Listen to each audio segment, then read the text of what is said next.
these guys to go against every great featherweight out there for the next, certainly for this summer. What I'd like to do is do a split site with Lopez fighting in Puerto Rico and Gamboa in Miami, and have it televised together. And then if there are any John, if there are any other featherweights out there, just clean up all the featherweight.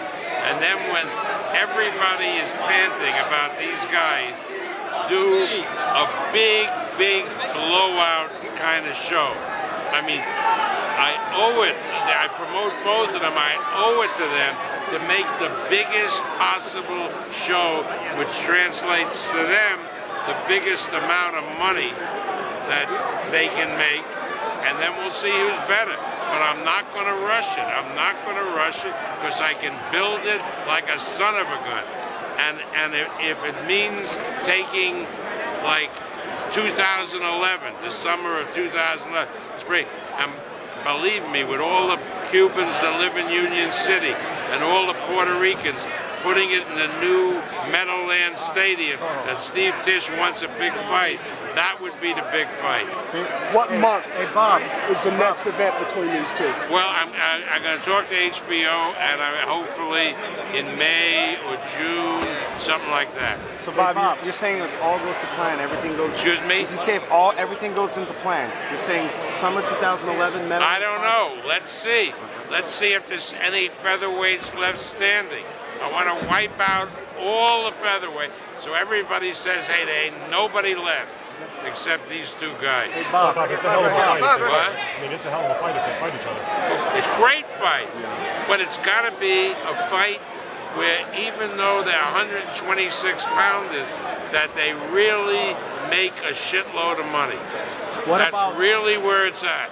What about Hey Bob, what about Celestino Caballero? He came out here to... Yes, absolutely. That Caballero, I don't know much about him, except everybody says he's a great fighter, and he says that these guys are afraid to fight him. So absolutely, you got him, no question. He belongs maybe in the next fight for one of these guys. Right. There's the Filipino Concepcion, who's fighting Santiago on February 13th. Right. He belongs. John, he belongs. There are a lot of featherweights out there, and the idea is I got two horses, wipe out everybody, and then when they finally meet, people go crazy. So you might finally make that fight if it Yeah, because I remember I had Morales fight Barrera, and those two guys, there were two Mexicans and two little guys, 126 pounders, and they ended up making millions of dollars each. Now, don't I owe that to them? Yeah. To try to build it? Well, otherwise, what the hell am I doing? Right? I mean, I can please everybody and do the fight right away, and it's a big fight, but it's not that big. This, believe me, will be a huge fight. They remind you of Tommy and Ray in terms of the,